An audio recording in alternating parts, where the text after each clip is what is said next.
ओम शांति। आज 24/2/2022। परमात्मा कहते हैं, मीठे बच्चे, पढ़ाई में गफलत मत करो। अविनाशी ज्ञान रत्नों से अपनी झोली भरते रहो। विकारी धन के पीछे इस कमाई को छोड़ो नहीं। बाबा कहते, जो बच्चे बाप के समान रहम दिल हैं, उन्हें ज्ञान का नशा चढ़ा हुआ होगा। वह ज्ञान रत्नों को स्वयं में धारण कर दूसरों को ज्ञान का इंजेक्शन लगाते रहेंगे। सबको आसुरी मत से छुड़ाते रहेंगे। जो भगवान सुनाते हैं उस पर सवेरे सवेरे उठकर गौर करेंगे। विचार सागर मंथन कर हर्षित रहेंगे। शिव की जयंती कब होती है, वह परमपिता परमात्मा कब अवतरित होते हैं, ये भारतवासी नहीं जानते। हम बच्चे भी नंबरवार पुरुषार्थ अनुसार जानते हैं। गाते हैं, रात्रि को शिव ने अवतार लिया, परंतु कौन सी रात्रि, ये भारतवासी नहीं जानते। शिव के बदले उन्होंने फिर कृष्ण का जन्म रात्रि 12 बजे का रख दिया है। शिव को मानते हैं, परंतु वह कब जन्म लेते हैं ये जानते नहीं। शिव के अवतरण का दिन सबके लिए बड़े से बड़ा दिन है, क्योंकि वह सर्व के सदगति दाता हैं। जब सबके ऊपर दुख आता है तब चिल्लाते हैं, ओ पतित पावन आओ, ओ गॉड फादर रहम करो। पॉप भी कहते हैं, हे गॉड फादर, ओ गॉड फादर, इन मनुष्यों को ऊपर रहम करो। एक दो को मारने के लिए तैयार हो गए हैं, कोई की सुनते भी नहीं हैं। कोई घर में बिगड़ते हैं तो कहते हैं, ईश्वर इनको अच्छी मत दे, क्योंकि आसुरी मत पर चल रहे हैं। अब भगवान कौन है? दुनिया वाले कहते हैं भगवान निराकार है, सर्वव्यापी है। फिर तो कोई बात ठहरती ही नहीं। हम बच्चे जानते हैं भगवान कैसे साधारण ब्रह्मा के तन में अवतार लेते हैं। ब्रह्मा कब कहाँ पैदा हुआ ये नहीं जानते। समझते हैं ब्रह्मा ने विष्णु की नाभि से जन्म लिया।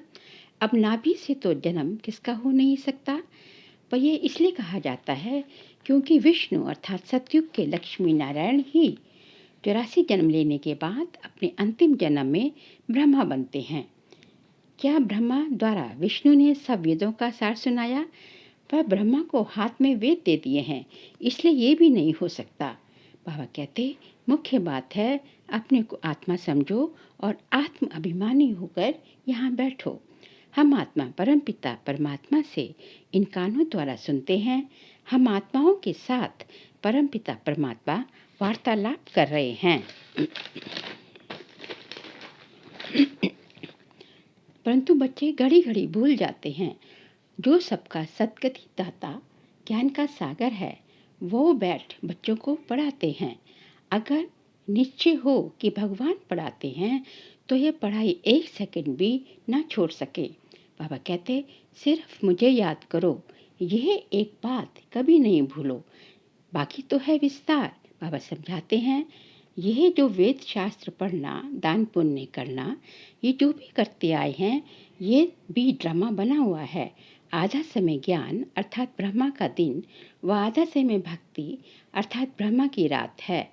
हम बच्चों को गृहस्थ व्यवहार में रहते, धंधा आदि करते पढ़ना भी जरूर है, इसमें गफलत नहीं करनी चाहिए। जो बच्चे रेगुलर पढ़ते नहीं हैं नापास हो जाएंगे, क्योंकि विनाशी धन के लोभी हैं। साथ में तो ये अविनाशी रत्न ही चलेंगे। बाबा कहते, जिन्होंने बहुत पैसे इकट्ठे किए हैं उन्हों के पीछे गवर्नमेंट भी पड़ी रहती है। देखो दुनिया की हाल क्या है। कहते भी हैं हम पतित हैं, फिर भी अपने मत पर चलते रहते हैं। कॉन्फ्रेंसेस करते हैं कि शांति कैसे हो, धर्म वाले आपस में ना लड़े। अब उनको मनुष्य कैसे शांत कर सकते हैं, बिल्कुल ही निधन के हैं। ऋषि मुनि भी कहते हैं नीति नीति, अर्थात हम रचयिता और रचना को नहीं जानते। भगवान कहते, तुम अपने मालिक को नहीं मानते, तुम अपने मालिक को मानते हो तो जानना चाहिए ना।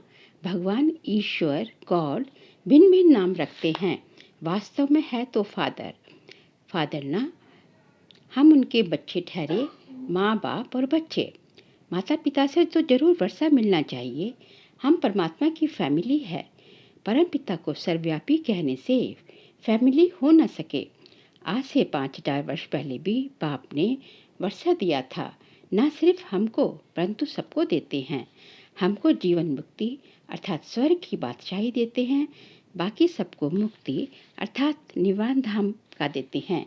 यही भी याद रहे तो खुशी का पाड़ा चढ़ा रहे, पर अहो माया सब भुला देती है। अब बच्चे तो मानते हैं, बरोबर बाबा सत्य सुनाते हैं। हम ब्राह्मणों को फिर जाकर सबको सच्ची सच्ची गीता सुनानी है। सब एक जैसा ना पढ़ सके ना समझा सके, क्योंकि नंबरवार राजधानी बन रही है। स्वच्छ बुद्धि बन ज्ञान धारण करके फिर दूसरों को धारण कराना है। विचार सागर मंथन करना है। इस पुरानी दुनिया से उपराम रहने की कोशिश करनी है।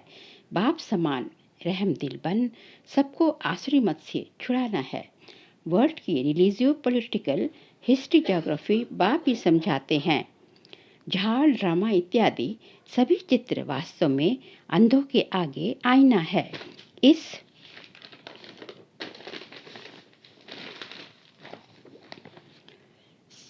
इस समय सब अज्ञान नींद में सोए हुए हैं।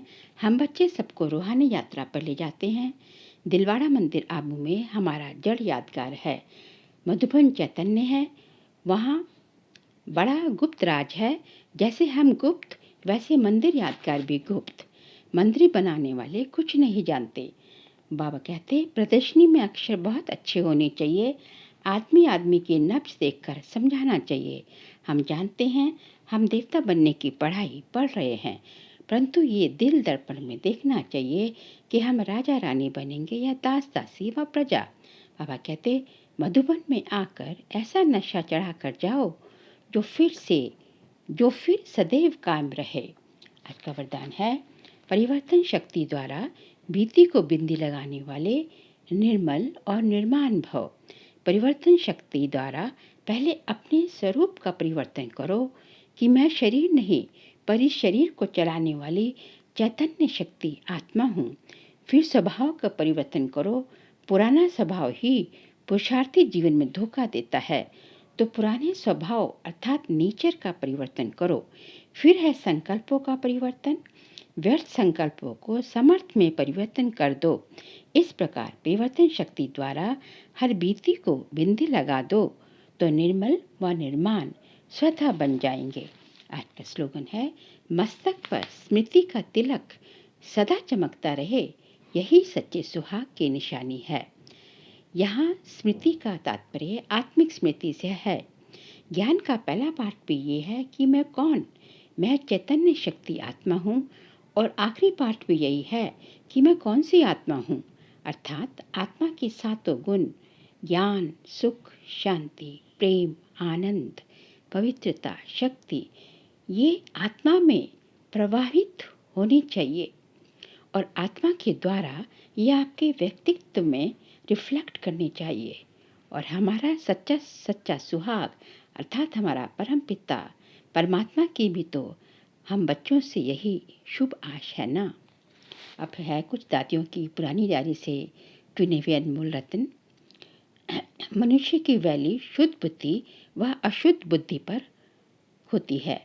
जैसे सर्वोत्तम देवी देवताओं घरानों ने संपूर्ण ज्ञान से सर्वोत्तम कमाई कर वैकुंठ की बादशाही प्राप्त की, अर्थात वे सर्वोत्तम वैल्यूबल हैं। आधा कल्प प्रकृति उनकी दासी हुई है, इसलिए प्रैक्टिकल में सुख भोगते हैं, और आधा कल्प उन्हों की मूर्तियाँ मंदिरों में पूजी जाती हैं। इसी तरह मध्यम घराने की मध्यम वैल्यू तथा कनिष्ठ घराने की बुद्धि की वैल्यू भी कनिष्ठ है।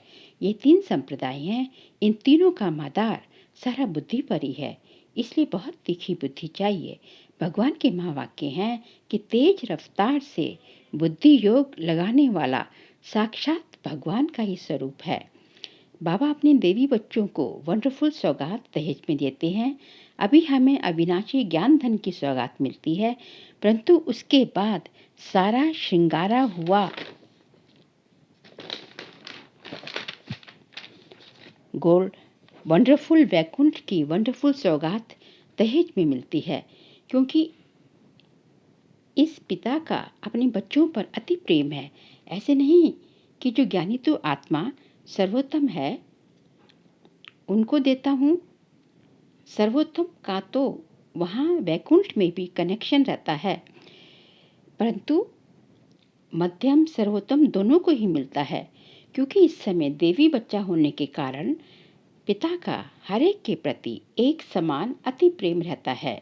सतयुग के समय जो भी लॉज हैं वह सब यहाँ से ही शुरू होते हैं। उन लॉज की स्थापना पहले यहाँ होती है। जो लॉ यहाँ मर्ज रूप में रहता है वहाँ इमर्ज हो प्रैक्टिकल स्वरूप लेता है। कहते हैं ना, सोच समझ कर कदम उठाओ। ये सोच इमर्ज है, यहाँ सोच इमर्ज है तो कदम मर्ज है, वहाँ कदम इमर्ज है तो सोच मर्ज है। अगर मनुष्य की बुद्धि सालिम है तो सब कुछ है। विशाल बुद्धि वाली डिवाइन आत्मा का मस्तक चमकता रहता है। जरूरत है अपनी बुद्धि, जो कि सभी कर्मेंद्रियों में शिरोमणि गाई जाती है, उसको डिवाइन बनाने की। ओम शांति।